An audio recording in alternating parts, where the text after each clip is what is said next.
the President of the United States.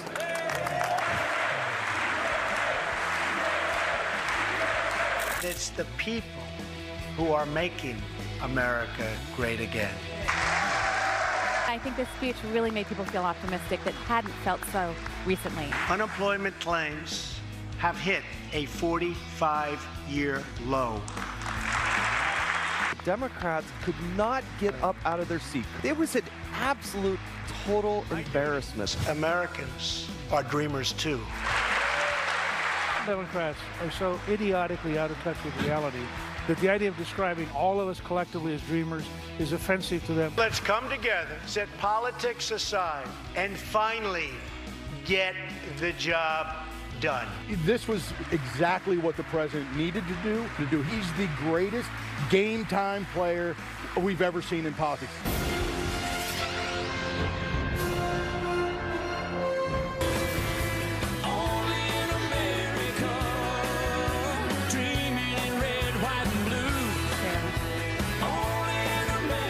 After a big night there in the U.S. Capitol with the joint session of Congress and the first State of the Union address, the Republicans in Congress are going to head to West Virginia for a retreat for a couple of days. But this morning, Washington and America is talking about the president and his 1 hour and 20-minute State of the Union. How many retreats do the Republicans need?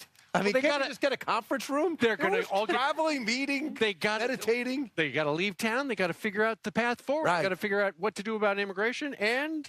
All right. Well, if you missed Can't do that the Four Seasons. if you missed the Four speech, Seasons. Why not the Trump Hotel?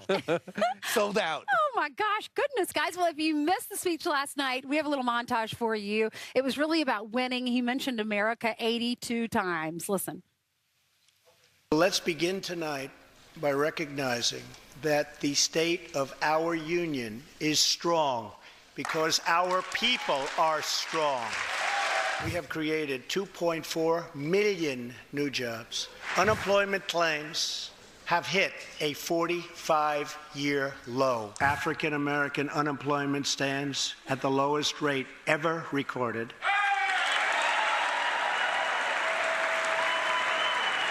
The stock market has smashed one record after another, gaining $8 trillion and more in value. We enacted the biggest tax cuts and reforms in American history. I recognized Jerusalem as the capital of Israel. 1 year later, I am proud to report that the coalition to defeat ISIS has liberated very close to 100% of the territory. My duty and the sacred duty of every elected official in this chamber is to defend Americans and their right to the American dream, because Americans are dreamers too. There is nothing we cannot achieve as long as we have confidence in our values, faith in our citizens, and trust in our God. We will never fail.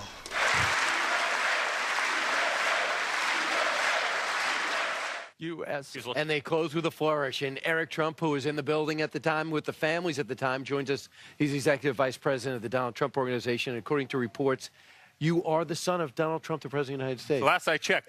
You are. You know, I was so proud of him last night. We must have, by the way, my legs got the greatest workout. We must have stood 100 times for applause. Yeah. I mean, the place was going crazy. You must not be a Democrat then. Yeah, other than the Democrats, yeah. Now there's one Democrat that stood. That stood a Joe lot. Manchin. Yeah, that's about it. So you were telling us you talked to your dad last night after the speech. What did he say? Yeah, well, we were together before, and in fact, I met so many of the families that he talked about during the speech in the Oval Office yesterday, and you know, the power of it really comes through when you meet them, right? You meet this family whose, you know, children were gunned down by MS-13, and you meet these unbelievable heroes that, you know, lost their vision, you know, fighting for this country, and you know, who's just on, you know, the show, and so many others. You met the story of the, you know, of the young man from North Korea who was run over by the train and, you know, went across China on crutches, and he was holding up his crutches. I mean, the power of seeing those people, and it was just incredible. How would you describe the demeanor of your father? I mean, it was more disciplined than before. He didn't refer to, when he was talking about North Korea, he didn't talk about Little Rocket Man. He didn't use a lot of the flourishes that makes Donald Trump. A little different. You know, the concept of the new American era, I thought was perfect, because that's what this is, right? I mean, it's, you mentioned just now 82 times that he mentioned America, and that's what the State of the Union should be about. It's about the Union. It's about our country. It's about what we all hold so dear. And I thought that was so nice that he kept on bringing it back. You know, what are we going to do for our country? Why are we doing it for our country? How does that benefit the people of our country? And that was the main theme, and that's what Americans want to hear. And it was special. It was, you know, the past, 15 years of stagnation are over. Our economy's back. Our jobs are back. You know, we're growing our economy by trillions and trillions of dollars, $8 trillion. We're putting our military first again. We're putting our vets first again. We're putting the American people first again. And, you know, the old practices and the old habits, they're not going to continue. And we're going to continue to push, and we're continue to, really just lead. And it was an amazing message, and I think it was unbelievably well delivered. I mean, even CBS. Right, CBS poll, 75%. 75% of people love the speech. And 56% said his policy is going to improve their lives. But I got to ask you, Eric, now it's going to be a little different. If you're going to get infrastructure done, you're going to get this DACA thing done, you're going to get the budget passed, you need 60 votes. Yeah. You talk to your dad about that, how he plans on approaching it? Start with Manchin and working your way back? Sure. Or did something happen to break the shutdown that he thinks he can build on? Listen, he's going to do it. People want infrastructure in this country, using that, and in fact, it was one thing that last night, people were almost unanimous in. I mean, people want infrastructure for this country. I think he's going to get infrastructure done. He's going to get immigration done. I mean, these are things he cares about deeply, and these are things that the American people care about deeply. And the American people are calling on government to solve this problem. And I see it all over. I mean, I see it. You guys see it. You walk down the street. People are saying, listen, we're behind you. We want these things to happen. Every day. Every day. And I've told you guys this a million times. My 401k, it's up 35%, meaning people telling me that, thank you. I can finally retire. I mean, people come up to me telling me this stuff all the time. I've been a lifelong Democrat, and I'm on your father's team because I've seen what he's done to the economy. I've seen how he's put America first. And at the end of the day, that's all we care about. Yeah. Eric, Newt Gingrich was on, former speaker, and he was on with us, and he said the speech was so phenomenal and so good. He said he hopes that your dad will stay on message and won't go to Twitter and say anything wild and crazy before the Sunday shows, because he said he thinks the Democrats are going to taunt him and put the, dangle the carrot in front of him and try to get him to say something before the Sunday shows. What's your response? Maybe. What I did see last night, though, is I was focused on the Democrats, and I honestly think they're scared. If I look around the room, they don't have that message. They don't have the personality to go against him. They were sitting there. They looked, quite frankly, defeated. I thought it was really interesting. I mean, they didn't stand for anything. When they said, "In God we trust," when my father mentioned, "In God we trust," the guiding principle of this country, no one stood. When he talked about the American flag. You know what, Eric? We've actually got a montage that shows when he was talking about certain things that you would think everybody would stand up to. They did not. Watch this. I call upon all of us to set aside our differences, to seek out common ground, and to summon the unity we need to deliver for the people. This is really the key. These are the people we were elected to serve.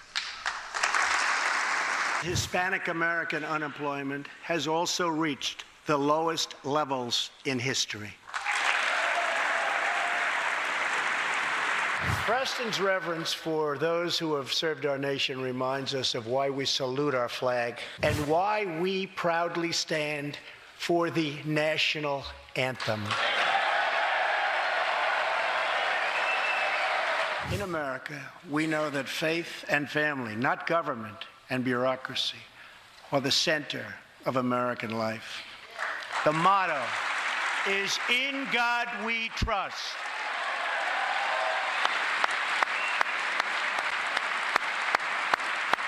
some of the things the Democrats refused to stand during tax reform talk, national anthem, God, veterans care, fair trade, stock market, infrastructure, deal for dreamers, immigration, military, and of course the last item, low African American unemployment. Eric, extraordinary, because there are things there that bring us all together. You know, it's amazing though. But I was watching the body language, and they would look at each other. Should we stand? Should we not? I'd see Chuck Schumer looking at Nancy Pelosi. Should we stand? You know, do we clap? Do we not clap? I mean, it was awkward. I remember one great moment, right? He talked about Apple bringing $350 billion back into the country. $350 billion. Not a single Democrat stood up. And I'm sitting there, who wouldn't want Apple to bring $350 billion back into the economy? and no one stood. Why? What does that say to you about the Democrats? You know what? I think it's actually very sad. I think it's sad. There are things that, as Americans, we should be united on. And if we can't be united on God, if we can't be united on African-American unemployment being at the lowest it's ever been, if we can't be united on the fact that the economy is $8 trillion richer, or that Apple brings $350 billion back in, and honestly, I think they're scared. I really, really think they're scared. Well, they thought they had the midterms locked up. Eric, real quick, early on, the problem was leaking in the White House. When you walk around the White House today, how different is it from when you guys took over a year ago? You know, the general is doing a great job. He's doing a really, really amazing job. The team has solidified in the White House, and they're firing on all cylinders. I'm proud of them. They're doing a great job. All right. Eric, thank you very much for joining us. It's great being here. All right. Meanwhile, President Trump vowing to fight the opioid epidemic gripping the nation. Listen. We must get much tougher on drug dealers and pushers if we are going to succeed in stopping this scourge. America's former drug czar Bill Bennett is here. He's praising the president's tough talk, and look, he's live up here in the tent. Wearing sneakers. Hey, Bill, how are you doing? Good to see you.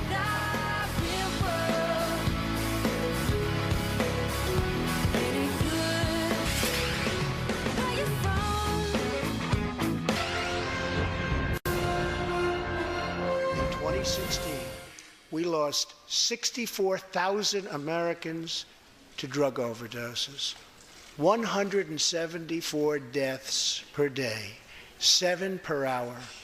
We must get much tougher on drug dealers and pushers if we are going to succeed in stopping this scourge. My administration. Joining us right now is Bill Bennett. He's a former drug czar, former education secretary, Fox News contributor.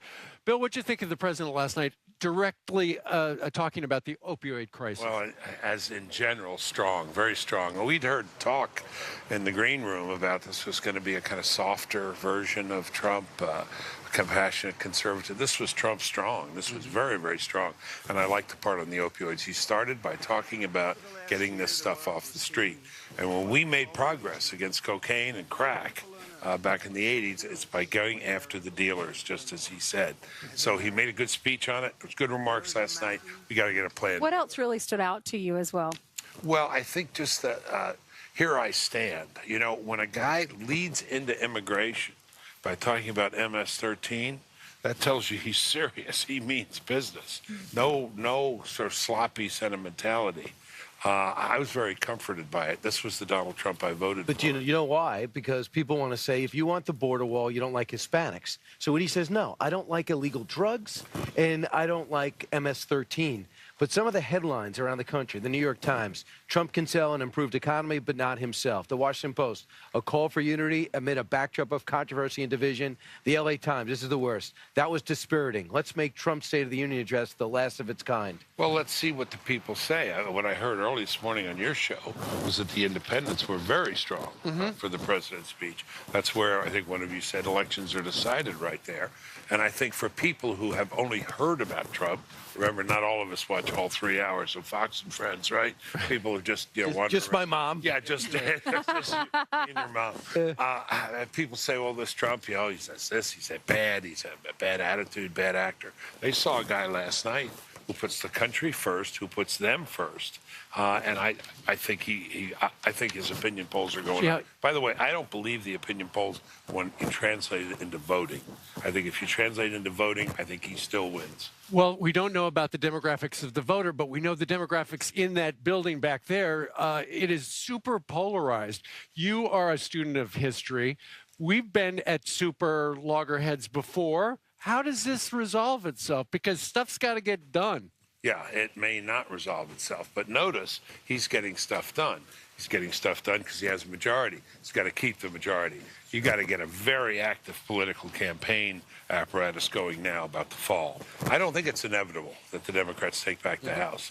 But the way to take that on is through a real concerted, thoughtful political effort. Do you think the White House knows the role they have to play in politics? Like, that's normally a chief of staff thing to push the politics forward and set the tone. But that's not really what General Kelly's background is. But there are very good political people in the White House. I don't know anyone better politically than Nick Ayers, who's the vice president's chief of staff. He could be tasked to head this up. And there are other good political people. But the president's got great political instincts, obviously. Yeah. And people in the House are telling him what he needs to do. Do you think that Donald Trump is teaching Republicans how to fight? Is this a new GOP? Is this the Trump GOP? That's an interesting question. Yeah, you teach by example, of course. That's the greatest kind of teacher. I thought so. I mean, I thought it was kind of eye-popping last night how strong he was, just how unembarrassed he was. He didn't try to, placate and say, oh, I'm with you on this, with you on that. He spoke naturally, but again, I think from strength. And in all the surveys we have historically of the presidents, the thing that people admire the most in a president, want most in a president, is strength, firmness. He reminded us what they teach in the Federalist Papers. First responsibility of government is the safety of its people. And he kept coming back to the people and protecting the people and standing for the people. Yeah, I think there were some members who were inspired and should have been taking it to heart. Great analysis. Bill, thank you very much. Welcome. Great to see you, Bill. Stay warm. Hey, gloves. Absolutely, yeah. Good. Well, you outdressessed us all. The cool bomber jacket. You got to be kidding me. Civilian. Absolutely.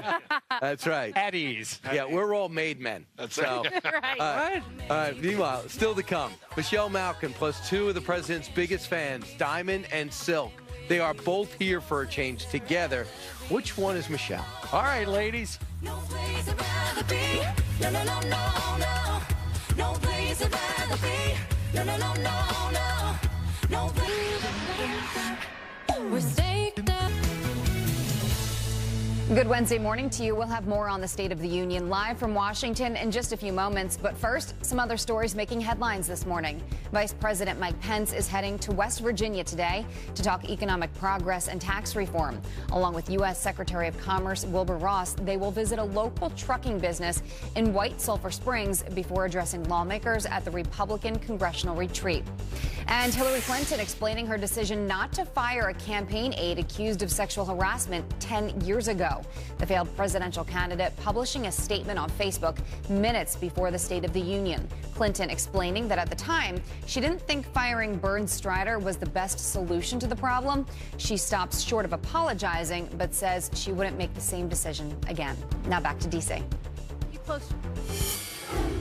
Jillian, thank you very much. The president last night touting the many economic successes the country is experiencing right now, but Democrats just could not bring themselves to stand and sometimes clap. After years and years of wage stagnation, we are finally seeing rising wages. African American unemployment stands at the lowest rate ever recorded.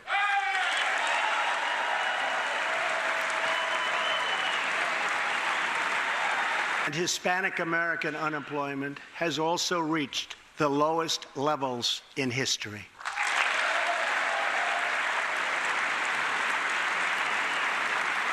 And just as I promised the American people. All right, here to weigh in, social media stars and Trump supporters Diamond and Silk. Hey, Good morning, ladies. Good morning. Good morning. So what'd you make of the fact that even though there were some topics that bring us all together, the Democrats did not stand? Well, that's what these little Democratic lawmakers do. They sit down on the American people. That's right. Here we have a president that wants to stand for all Americans. Yes. And you have these Democratic lawmakers, they want to sit down on us. But, you know, it's not going to be tolerated. And see, I think what they want to do is take us back to the Jim Crow days. That's right. They want to take us back where they're manipulating, intimidating us, and telling us how it's going to be. They want to hand us crumbs.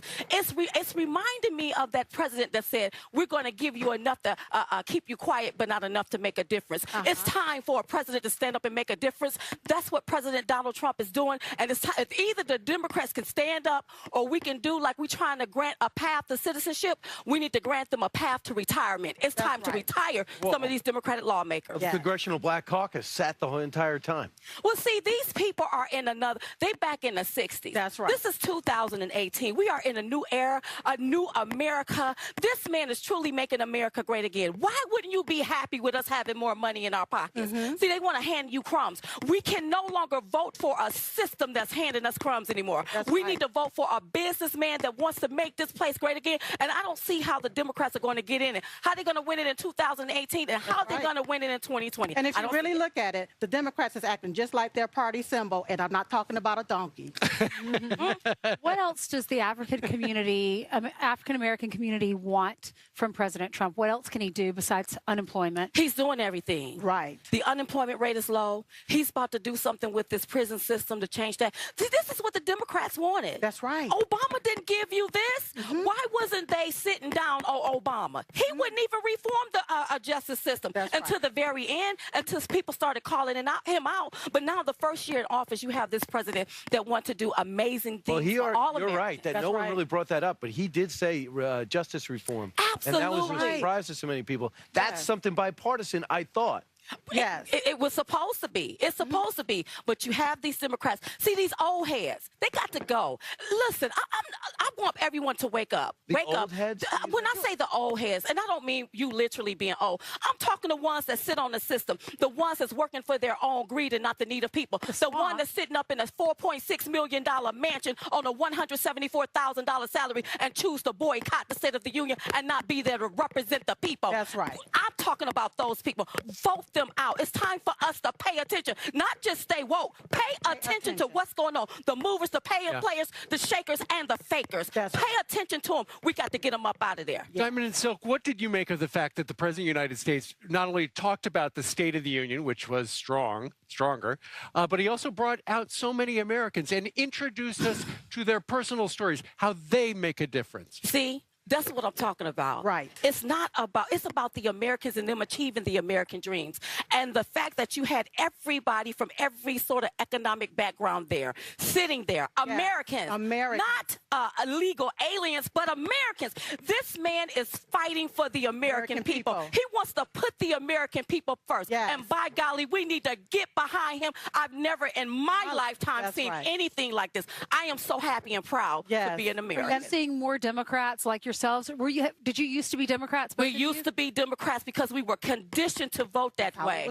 We was taught to do that. But this time we looked at everything. We said, wait a minute, we need to vote for somebody that's not a career politician. Saying? Oh, everybody is getting happy. Listen, everybody is getting on the Trump train. We have people walking up to us. I don't care what color they are. You tell the president he's doing an amazing job. We love him. Listen, I know what those Democrats want you all to believe and the little whistle calling that they're doing and how they try to use trigger words to try to scare black people. But it ain't working no more, baby. We coming off of that Democratic plantation, a lot of them coming off. And they leaving their stuff there. They leaving the crumbs there because they want more. That's right. Diamond and Silk, thanks so much. Thank you. Well said.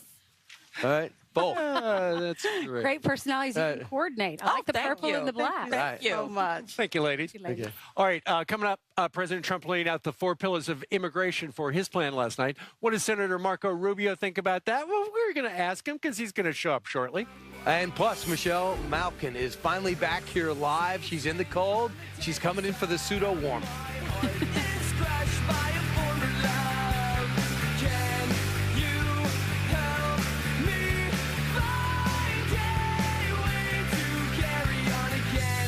Casting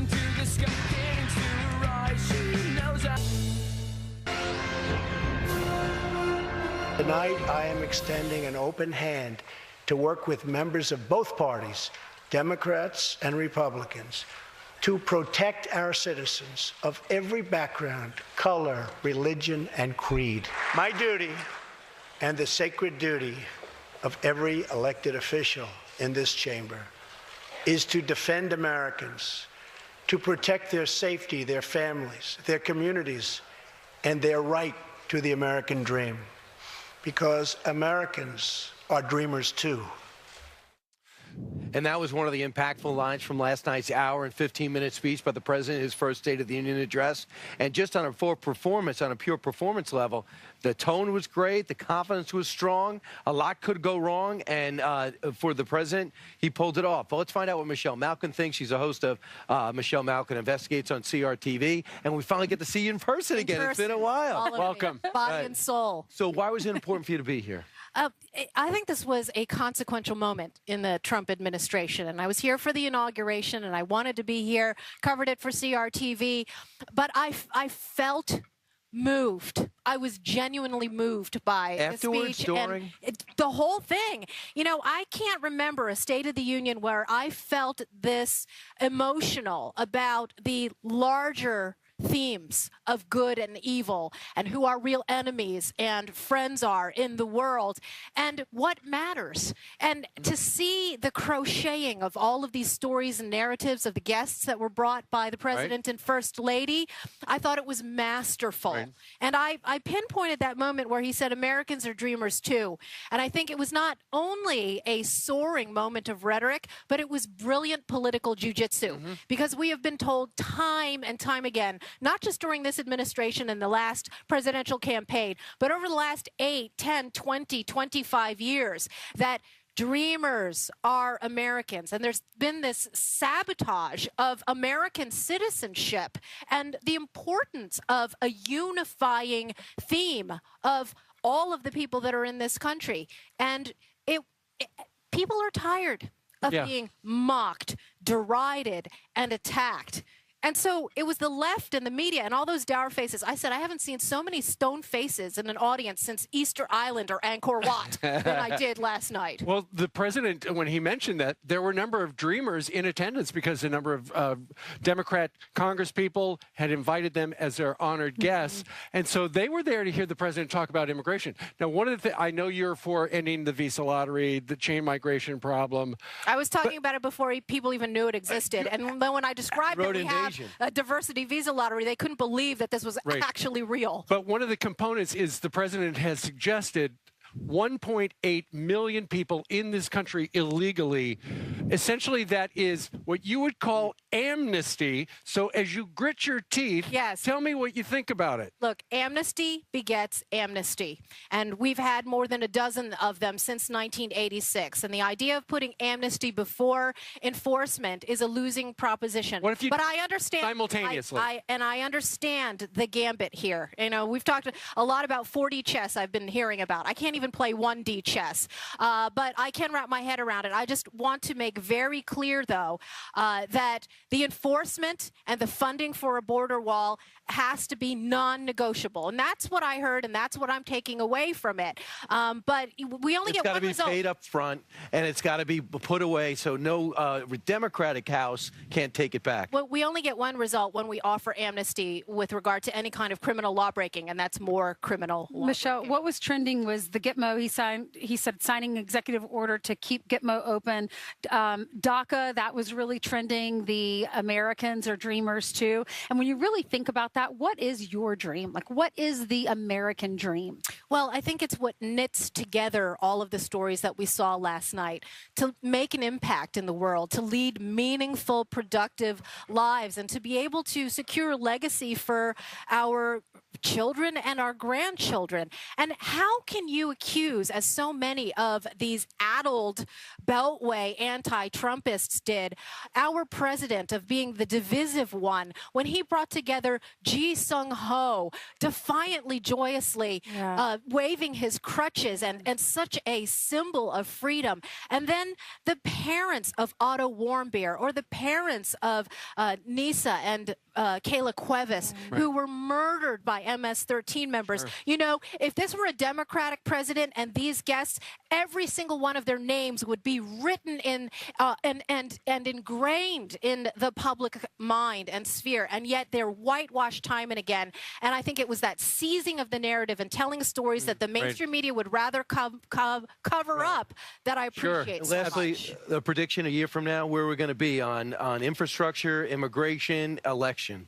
Well, look, these are not going to be easy battles, and there are going to be grassroots conservatives and limited government conservatives who are going to operate based on empirical evidence and test every single step of the way. Look, we had $1 trillion Obama porculus stimulus package that still hasn't yielded results. We know what shovel-ready jobs actually look like. And so those will be tests that Capitol Hill will subject President Trump to, and obviously he's ready for the fight. Michelle, you're the first person who said porculus this year. Thank you very much. All right. Thank you very much. Travel safely back to Thank you, Colorado. Michelle. All right, still ahead. Our all-star panel of guests. We have Dan Bongino, we have David Bossie, Jason Chaffetz, Diamond and Silk. They're here with their takeaways from the State of the Union coming up. Plus, Congressman Joe Kennedy gave the Democratic response, but the only thing social media could focus on was his chapstick. Senator Marco Rubio knows how harsh the internet can be. We're going to talk to the senator. He's coming up next, and he's not drinking. Grateful.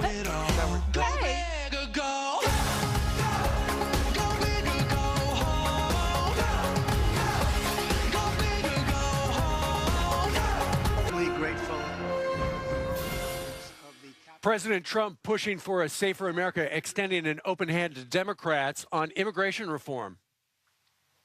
We presented Congress with a detailed proposal that should be supported by both parties as a fair compromise. For over 30 years, Washington has tried and failed to solve this problem. So let's come together, set politics aside, and finally get the job done.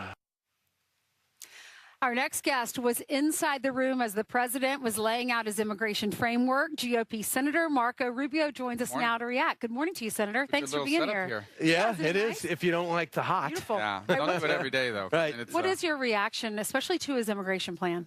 So it's interesting. It's if you think about the things he's proposing, getting rid of the visa lottery, the 2013 bill did that. Democrats have supported that before.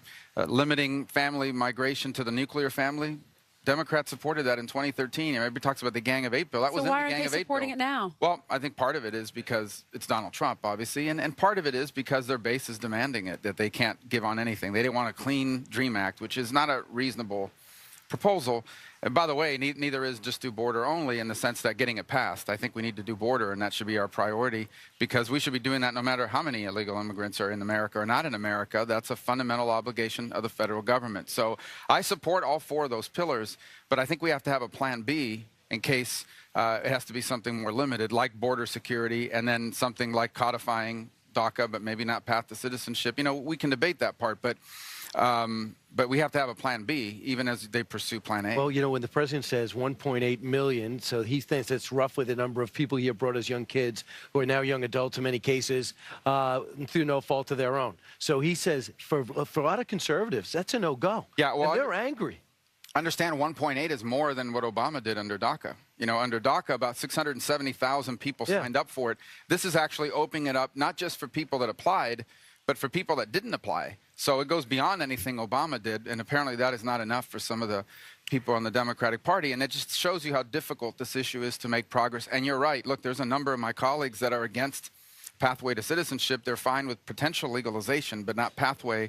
So we've got some issues to work through, which is why I say we got to have a plan B, because you don't want to get to March 5th and see a bunch of people fired from their jobs. February 8th. Well, February 8th is when we're supposed to start that debate, right? And one more point I would make, and a lot of talk about people that broke the law. The one thing that I think has allowed the president and many Republicans to move on the DREAM Act population is if you were 7 years old or 8 years old when you came here, you didn't commit the crime. Your parents might have, because they're the ones that brought you, but not you yourself. I mean, you had to go wherever they took you. And so I think there's an acknowledgement that we'll treat that group differently as long as they meet the other criteria. But again, you know, it's you know, if you would have told anyone a year ago that Donald Trump was going to propose 1.8 million people pathway to citizenship, Nobody would have thought that was possible. And just to tell you how things are in this town today, that is being railed upon against by the Democrats and the left. So it just shows you how hard this issue is. Aside from his immigration push, what did you make of his tenor?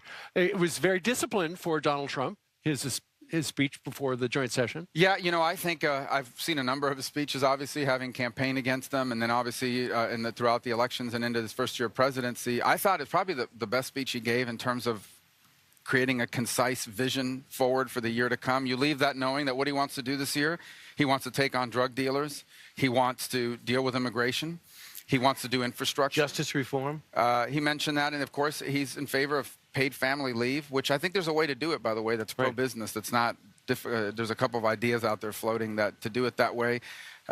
Prescription drug costs. So it gives you a roadmap moving forward, and realizing that for the next 12 months, everything we have to tackle is going to require 60 votes in the Senate. So it's going to require some level of bipartisan cooperation. So I think you leave that speech knowing clearly what it is he thinks the next 12 months should be about. Senator, you had a common sense coalition get together and end the lockout. And there's a sense General Manchin says, we're getting together again. We've already gotten together since. Do you think there might be a middle? There might be a middle emerging that is sick of leadership? Well, understand that I think the purpose of that group, and I've been involved in many of those meetings, is not to come up with a bill and say, here's the gang of 20. You know, it is to say, here's the starting point. Here's what we know we agree on. We have to do something on the border, and we want to make sure that on March 5th or whenever, we don't have 670,000 people that are in school or currently employed lose their work status. The president wants to do that too. Let's start there, and then let the Senate work its will. You know, that's why we have this process where you have votes, and I think that's what that group is really about. And hopefully we can come up with something that makes sense and is good for America. And that means not everyone's not going to get some, everything they want. I always feel sorry for someone when they're giving a speech and they're saying something that is just so noteworthy and something they've worked so hard on, and you had that moment when you reached for the water and people focused on you reaching on for the water. It was a Saturday Night Live thing. I remember when Ted Cruz was campaigning and he was giving a speech and he had something white on his lip and everyone was focusing on that. Well, last night the Democrats had an opportunity to give their speech, and here is Representative Joe Kennedy giving the rebuttal last night, and he had chapstick or something that was glossy and shiny on his lips, and people are in the corners. Corners, and people are making fun of him, saying, what did he eat before, or that kind of thing. What's your reaction? Yeah, and I would say that this was entertainment. That would be something we can spend time on, but this is like we're having conversations about public policy in the most important country in the world. I know that sounds like high-minded or whatever, but that's a tough job, by the way. Yeah. A lot of the people making fun of him on Twitter have never exposed themselves for anything. I mean, it's easy to stand behind a key or sit behind a keyboard and be snarky. But that's put just yourself Twitter. out. That's Twitter. That's the state not of just social Twitter. media. I mean, just anything. Put yourself out there. If you're that great in what you do, it's You think almost it's like bothering him this morning, or does he not care? I don't know if he cares. I didn't care. We raised a bunch of money off the water. By the way, President Trump had the same thing happen to him with water when he came back to recap his speech. Everyone focused on how he picked up the water. I ruined water forever, I think. Senator, thanks so much. It's great to see you again, and I'm glad you can get back there for another 6 Thank minutes. you so much. Thank you. He should not go far, because we're going to have an all-star panel with a lightning round, and he's going to be part of it next. Are you okay with that?